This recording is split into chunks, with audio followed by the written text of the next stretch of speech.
Thank God my last interview had a sense of humor. So the other night I had this dream that I was in this high school, or this middle school maybe. I was in this restroom, and there was feces everywhere. I was appalled. Somebody, by God, is responsible for this. It's the principal. So I was trying to gather up this crap, and I was handling it. I was trying to put it in bags. And I thought, okay, well, I'm going to present it to the principal. I'm going to put it in a bag. I'm going to put it in a really pretty bag. And then I'm going to put ribbons on it because I really want to get his attention. I want to drop this bag of crap on his desk, and I want to shock him. So he thinks it's a present, but when he opens it, it's crap. And it'll get his attention, and I'll take responsibility. I mean, God, how symbolic is this dream? So you know what? Finally it dawns on me. Crap is crap, no matter what kind of package you put it in. That was my lesson. That was my message. It ain't pretty anymore. There ain't no way you can make it pretty, Josh. Stop trying to make it pretty. Just do it. Just show it for what it is. 115 million cubic feet of gas was estimated and acknowledged to have blown out into West Divide Creek. It's on up beyond that, and it's on down also. It goes all the way down, probably a quarter of a mile, half a mile. Because it's really bubbling out here. Just like Steve said, it's like a Pepsi bottle. You ready? Mm-hmm. Oh, yeah, it burns. Yeah, I'd say. Keep your face out. That's Divide Creek. That is where the seep occurred in 2008 in the summer. There was dead crawdads. There was dead rabbits, dead birds, which I still have the bodies. You have the bodies? I have the bodies in the freezer. House? Yeah, in the freezer? Because even DOW hasn't been able in almost a year to figure out who to send them to. And this is all in Canada? Yeah. You feel like you don't want to sit down or get in the water? Yeah, because you don't know. You don't know. My dad, he was down here all the time in the summertime and drinking out of the creek, because the creek was good creek water. Sure. The year of the seep, it was discovered in April. He'd been drinking out of the creek for a month. He was dead 2 years later of pancreatic cancer. There are no weeds in the funnel. We've taken the weeds out. We're just going to do the gas same way. Cover the seep. Now, the whole seep's not covered. It's still bubbling all around it. All right, you ready? Now, that's still burning yellow. Now, this is 12 inches high, and the flame's going up probably another 12 inches, so you got 2 feet there. Were they fined for Divide Creek seep? Yeah, biggest fine in Colorado history. $371,000. I don't think it bankrupted the company. The corporate business model is to come into an area, develop it as fast as you can, and if you trash anything, you make the people who you impact prove it. You make them argue it in a court of law, and the last person standing gets bought off and you move on.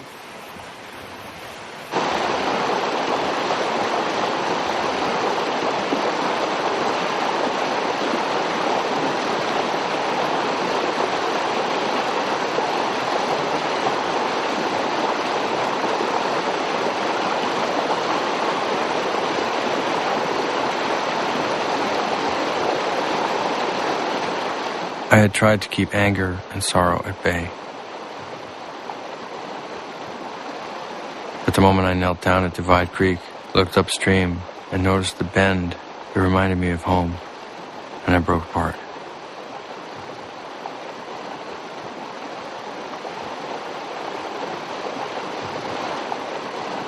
She said she has the dead birds and the frogs that were in the creek in her freezer.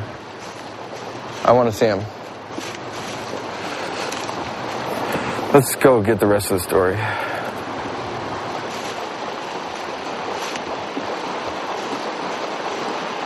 God, you remember that dream? This is it.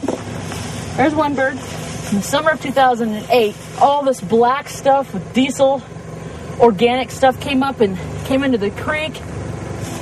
We had a kind of a mass die-off. Get out of here. Ended up in the freezer as specimens. That's a dove. And this is the rabbit. He was Right down there by the seat. Right down there where propane and ethane was found in the groundwater. This just broke my heart. Look at this little guy. He didn't even have a chance. Oh, yeah. Did you ever think that you'd be freezing rabbits, doves, and animals in your freezer? That you wanted to get autopsied? No, that's probably one of the creepiest things. This is so foreign and creepy and alien to me. To have these critters just die and leave, to try to preserve them, it's creepy and weird and unnatural.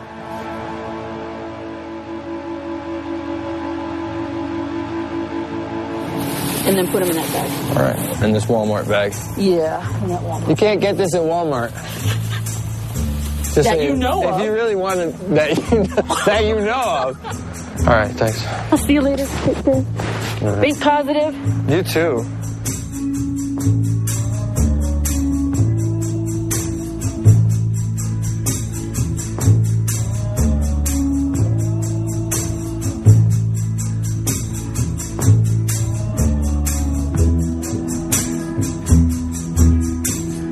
This is just a nightmare. Soon I'm gonna wake up.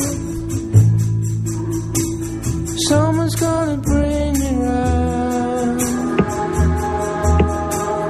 This is I want it. I wanted to get out of Gasland as fast as I could, 4 minutes. but there was nowhere to go.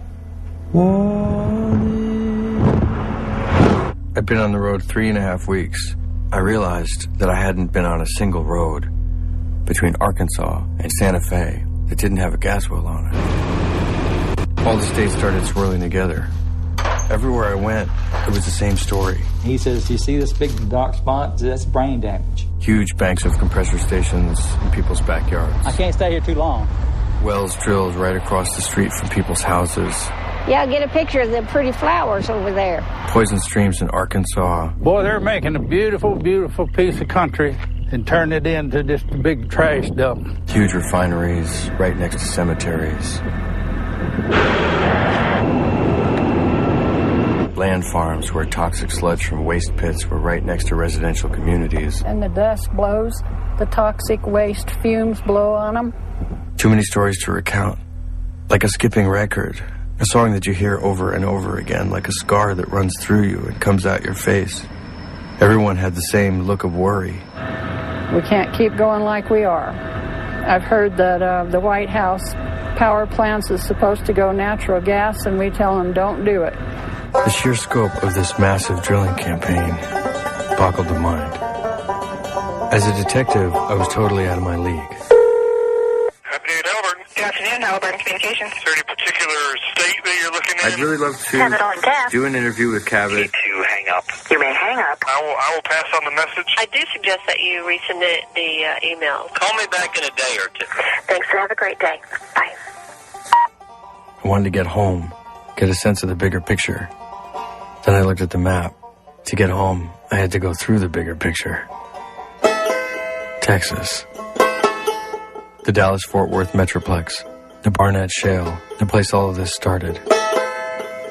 Here's a map of the Dallas-Fort Worth metropolitan area. And all those dots you're looking at here are oil and gas wells around Fort Worth. On most of the dots, there are multiple wells. So each of those dots is a what they call a pad. And from each of those pads, they can sometimes drill 2, 5, 10 wells.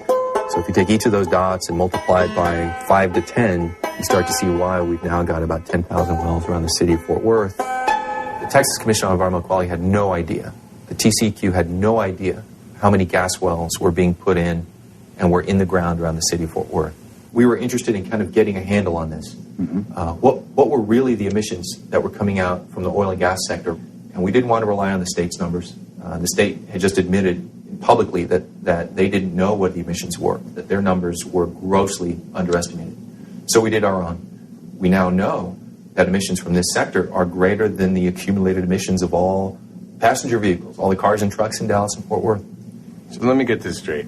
You're saying that oil and gas development in the last how many years is greater than the total car emissions for the entire city? That's right. If you look at the latest inventories of what emissions are from passenger vehicles like cars, trucks, vans, motorcycles. Turns out it's about 200 tons a day of emissions, the kinds of things that form ozone and fine particles. Now, if you take a look at the latest emission inventory that I worked on with Environmental Defense Fund from the oil and gas sector around the city of Fort Worth, it's about 200 tons a day. The rigs were burning diesel, some of them 800 gallons a day. But that wasn't all. There was something coming on.